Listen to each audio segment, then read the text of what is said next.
네, 역대하 7장 말씀을 함께 읽으셨는데요. 역대하 7장의 내용은 솔로몬이 기도를 마침에라고 시작하고 있습니다.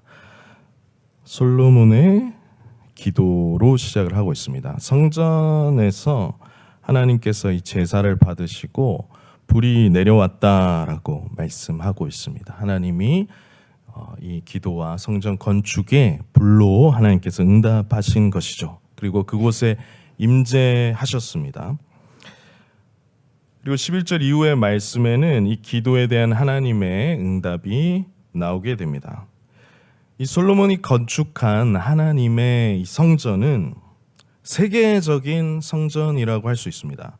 세상의 중심이라고 또 말할 수 있습니다. 이방인도 올 수 있습니다. 이 성전에서는 기도하고 또 하나님을 만나는 일이 이루어지게 됩니다.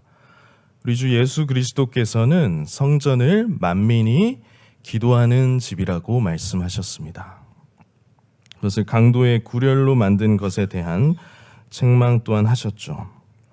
이 성전은 세계적인 성전이며 이방인들까지도 들어와서 하나님께 기도하고 하나님과 교제를 누릴 수 있도록 하는 아주 놀라운 그런 기능을 합니다.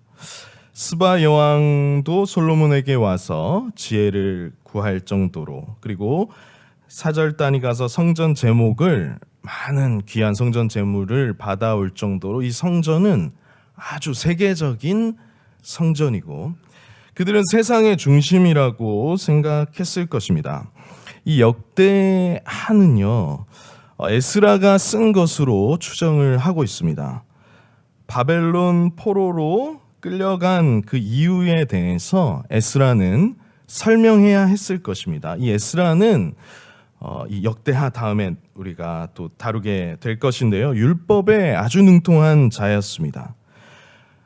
이 성전을 짓는 내용에 완공식에 불이 내려오고 열방의 어떤 중심에 있는 이 성전에 대한 내용을 듣는 독자들은 1차 독자들은 누구였냐 하면요, 바벨론 포로에서 돌아온 자들이었습니다. 70년간 포로 생활을 하고 돌아온 자들은 그들의 정체성에 대해서 의문을 가졌던 것입니다. 그때 이 에스라의 대답은, 즉 하나님의 대답은 무엇이냐면요, 신들의 전쟁에서 여호와가 패배한 것이 아니다. 하나님이 약하고 이 마루둑이 강해서 진 것이 아니다. 그것은 왜 그런 것이냐? 이 성전 낙성식을 보라. 다윗과 솔로몬의 길로 행하지 않아서 너희가 멸망해서 포로로 끌려간 것이다. 다시 말해 이 7장에 나오는 성전에 약속된 하나님의 언약을 이행하지 않아서이다. 범죄해서 너희가 끌려간 것이지, 하나님의 이 성전은 세상의 중심에 있는 성전인데 하나님이 약해서 끌려간 것이 아니라 너희가 언약을 이행하지 않고 범죄해서 끌려갔다라고 하는 것을 오늘 말씀해 주고 있는 것이죠. 사실 만방의 모든 신은 헛된 우상일 뿐입니다. 여호와만이 참 신입니다. 그들의 범죄 때문임을 설명하고 있는 것이죠. 이 성전이 아주 하나님께서 임재하시고 그 영광이 성전에 가득해서 이 영광 때문에 제사장들이 능히 들어가지 못할 정도로 엄청난 것이었는데, 세상의 중심이라 할 수 있는 것이었는데, 이 성전이 파괴되고 너희들이 끌려간 것은 너희들의 범죄 때문이라 라고 성경 말씀은 1차 독자들에게 말씀하고 있습니다. 또한 우리에게 말씀하시는 것이죠. 그런데 7장 14절 말씀에 보시면 하나님의 약속이 있습니다. 이 약속의 말씀을 같이 읽어보겠습니다. 시작. 내 이름으로 일컫는 내 백성이 그들의 악한 길에서 떠나 스스로 낮추고 기도하여 내 얼굴을 찾으면 내가 하늘에서 듣고 그들의 죄를 사하고 그들의 땅을 고칠지라. 아멘. 이 7장 14절 말씀에 너희가 비록 포로로 끌려갔지만, 망해서 포로로 끌려갔지만 너희가 만약 스스로 낮추고 악한 길에서 떠나서 기도해서 내 얼굴을 찾으면 내가 하늘에서 듣고 죄를 사하고 땅을 고쳐줄 것이다 라고 말씀하고 있습니다. 소망이 되는 말씀이죠. 죄를 사하여 주고 땅을 고쳐줄 것이다 하면서 다시 이제 성전이 파괴된 그곳에 있는 그들에게 하나님께서 말씀하는 것이죠. 이처럼 하나님께서는 자기 백성들을 위해서 열방의 강대국들을 징치하는 막대기로 사용하실 수 있으십니다. 그렇게 하셨습니다. 그리고 36장 23절 역대하의 끝에 보면 고레스 왕이 나오는데요. 이 왕은 이사야의 예언에 의하면 하나님의 기름 부음을 받은 자입니다. 기름 부음을 받다라는 얘기는 뭐냐면 하나님이 특별한 일을 위해서 사용한다라는 뜻입니다. 특별한 일을 위해서 사용하기 위해서 하나님께서 그에게 능력을 주었다라는 말을 하는 것입니다. 그리고 이 일을 하기 위해서 하나님께서 어떻게 하시냐? 이방 왕인 이 페르시아 왕인 바사 왕인 고레스를 기름 부어서 성전을 짓도록 사용하신다라는 것이죠. 이방의 강대국들을 하나님께서 어떻게 사용하시냐? 막대기로 사용하셔서 자기 백성을 징치하는 데 사용할 뿐만 아니라 이방의 강대국의 왕을 하나님께서 기름 부어서 하나님의 일을 감당하도록 그렇게 사용하신다라고 하나님께서 말씀하시는 것이죠. 아수르와 바벨론과 바사 이 나라들은 정말로 그때 당시에 약소국들이 보기에 정말 그 이름만 들어도 무시무시한 그런 나라들인데 그런 나라들을 사용하셔서 하나님께서 하나님의 뜻을 이뤄 가신다는 것이죠. 막대기로 사용하시고 세우신 지도자는 하나님의 도구로 사용하신다라는 것입니다. 따라서 오늘 역대하 7장 말씀이 우리에게 하시는 말씀은 무엇입니까? 하나님만이 참 신이시라는 것을 알고 너희가 지금 비록 넘어졌으나 지금 포로 생활 70년 하고 낯선 땅으로 고국을 느끼며 돌아왔으나 만약 겸비하여 낮추고 악한 길을 떠나서 기도하면 하나님께서 용서하고 고쳐줄 것이다 라고 소망의 말을 해주시는 것입니다. 하나님이 약해서 너희들이 망하고 끌려간 것이 아니다. 너희들의 범죄로 인하여서 끌려간 것이다. 하나님께서 사랑의 매를 드신 것이다. 그러므로 너희에게 소망이 있다라고 말씀하고 싶으신 것입니다.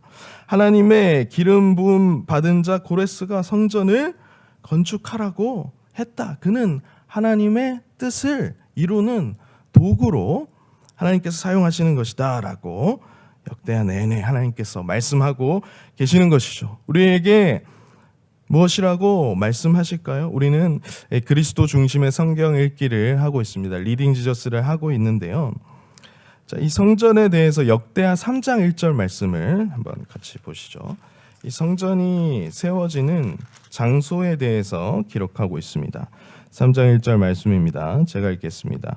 솔로몬이 예루살렘 모리아 산에 여호와의 전 건축하기를 시작하니 그곳은 전에 여호와께서 그의 아버지 다윗에게 나타나신 곳이요 여부스 사람 오르난의 타작마당에 다윗이 정한 곳이라.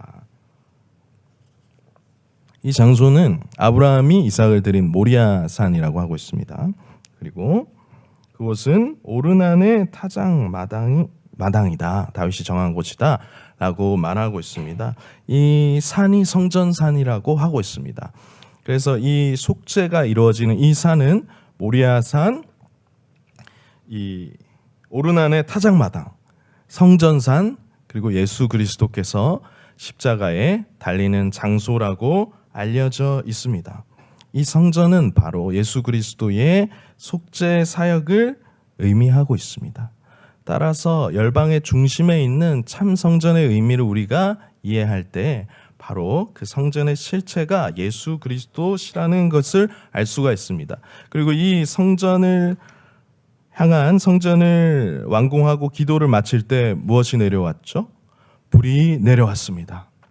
예수 그리스도께서 자신을 제물로 드리신 후에 오순절에 성령 강림 사건이 불과 같이 임했습니다. 하나님께서 예수 그리스도의 그 제사를 받으셨다라는 것이죠. 그래서 우리가 예수님을 믿고 성전이신 이 예수 그리스도를 믿고 죽게 돌아오면은 우리를 회복시켜 주시겠다는 하나님의 약속이 들어간 하나님의 말씀인 것이죠. 그리고 우리가 코로나 때 이 7장 14절 말씀을 붙들고 많은 교회들이 전 교회적으로 기도를 했습니다. 붙들고 하나님 우리를 회복시켜 주십시오 하고 그렇게 우리가 기도를 했지요. 예수 믿는 우리는 하나님의 약속을 믿고 구합니다 라고 이렇게 구했습니다. 이 구약 성경의 말씀 또한 그리스도 안에서 우리 안에 유효하며 그것들이 우리 안에 부요한 말씀으로 있는 것입니다. 또한 우리 고레스에 대해서 말씀을 드렸는데요. 기름 부은 받은 자로서 고레스가 활용이 되고 있습니다. 성전을 건축하는데. 근데 하나님의 참 기름 부음 받은 자가 누구입니까? 그분이 바로 예수 그리스도이십니다. 특별하게 기름 부음을 받았다라고 얘기를 할 때는 왕, 제사장, 선지자에게 사용하는 말인데요. 참된 기름을 부음 받은 자는 바로 예수 그리스도십니다. 따라서 역대하 36장 23절 마지막 말씀에서 하는 말씀과 예수 그리스도께서 부활 승천할 때 하시는 말씀은 이 대꾸를 이루고 있습니다. 고레스는 뭐라고 이야기를 합니까? 하늘과 땅의 모든 권세를 내게 주셨으니 너희는 가서 성전을 건축하라. 여호와께서 너희와 함께 할 것이다. 이렇게 말씀하지요. 예수 그리스도께서 마태복음의 28장 마지막 말씀에 말씀합니다. 하늘과 땅의 모든 권세를 내게 주셨으니 너희는 가서 모든 민족을 제자로 삼고 아버지와 아들과 성령의 이름으로 세례를 주고 내가 가르쳐 분부한 모든 것을 가르쳐 지키게 하라. 세상 끝날까지 내가 너희와 항상 함께 할 것이니라 라고 말씀하면서 이 말씀이 대꾸를 이루고 있습니다. 즉 그리스도 안에서 성취되는 말씀인 것이죠. 우리에게 이렇게 말씀하고 있는 것입니다. 모든 권세는 예수 그리스도께 있으므로 예수의 이 세 계명을 성령의 권능으로 땅끝까지 지키게 하라. 제자 삼아라. 하나님 나라를 확장해라 라고 이 구약 성경 말씀은 우리에게 그리스도를 통과하여 우리에게 말씀하고 있는 것이죠. 하나님께서 우리에게 이 약속을 주셨습니다. 그래서 우리에게 무엇을 하라고 말씀을 하시는 것이죠. 바로 예수 그리스도의 이 교회를 통하여서 사명을 감당해라. 세상의 중심이 어디에 있느냐? 참신이 누구인가? 물으시며 세상의 중심에 하나님이 계시며 예수 그리스도의 교회가 있다라는 것을 하나님께서 오늘 우리에게 말씀하십니다. 사랑하는 여러분, 방황하는 분이 계십니까? 소망이 없다고 생각하는 분이 계십니까? 여러분, 이 비밀을 아십시오. 하나님께서 열방을 그저 자신의 막대기로 자기 백성을 징치하기 위해서 사용하실 수 있다는 사실을 믿으십시오. 그리고 열방의 통치자들을 통하여서 하나님께서 하나님의 일을 이루신다라는 사실을 믿으십시오. 여러분의 일상생활에 있는 여러분의 직장생활에 만나는 그 사람들을 통해서 하나님께서 여러분을 다스리시고 다루어 간다는 사실을 믿으십시오.